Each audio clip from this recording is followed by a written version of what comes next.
Welcome to The Explainer. Today, we're digging into a pretty big idea that's stirring up a lot of debate: the 50-year mortgage. Yeah, you heard that right. It promises to make homes more affordable, but you have to wonder, what's the real cost here? Just imagine this for a second.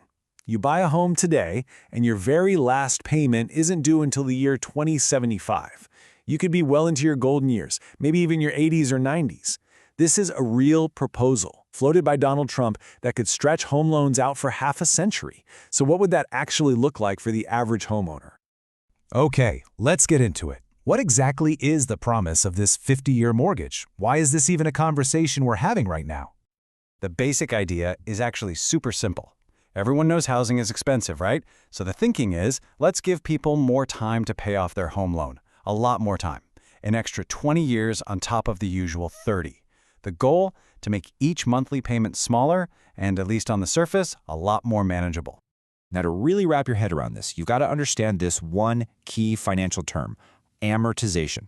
It's basically the engine that runs the loan. It's just the process of spreading out your payments. The longer you stretch that period out, the lower your monthly bill will be. But, and this is a huge but, the more you end up paying in total interest over the life of the loan. This one concept, this trade-off, is at the absolute heart of this whole debate. The people who are really pushing for this, like Federal Housing Director Bill Pulte, are calling it a complete game changer. Their argument is that this could be the key that finally unlocks the American dream of homeownership for a whole new generation, especially for younger people who feel completely priced out of today's market. But here's the thing, that lower monthly payment doesn't come for free. Not even close. And that brings us to the great trade-off, the huge financial catch at the center of this entire proposal. So it really all boils down to this fundamental exchange. On one side of the coin, you get a lower, more affordable monthly bill, which sounds great. But on the other side, you pay a much, much higher price overall because of all that extra interest. And when we say higher, we mean staggering. An analysis by the Associated Press crunched the numbers and found that for an average-priced home in the U.S., a 50-year mortgage could mean paying nearly $400,000 more in interest. Just interest. That's compared to a standard 30-year loan.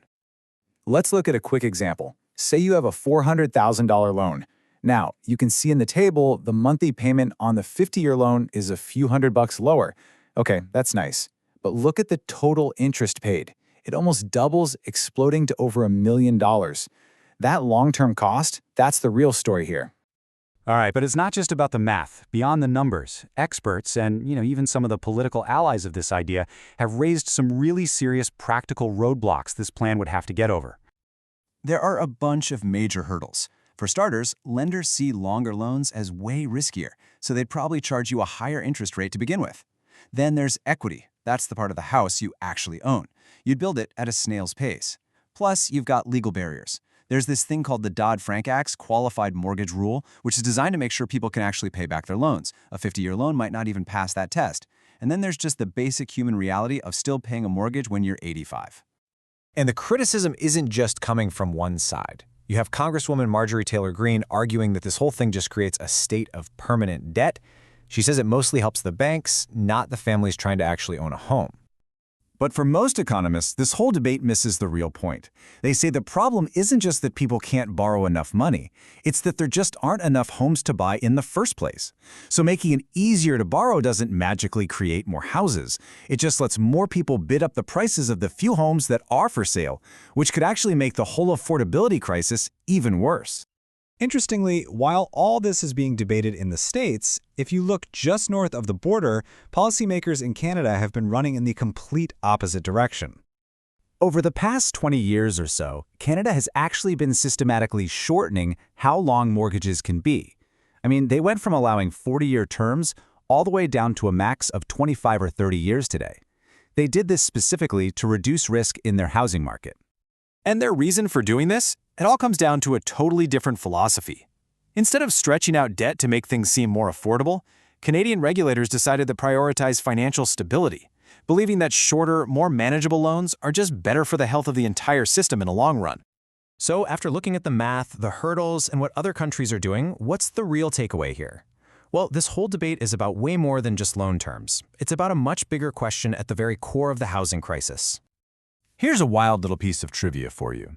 The word mortgage literally comes from Old French words meaning death pledge. The idea was it was a debt that was supposed to die or end once it was all paid off. A 50-year term kind of makes that historical fact feel a little too real, doesn't it? It forces us to ask what it means to be tied to a debt for that long. Ultimately, this whole 50-year mortgage idea forces us to face a fundamental question. Is the real path to affordable housing through taking on longer and longer debt, or is it by actually solving the root problem, the shortage of homes? That's the central question this whole debate really leaves us with.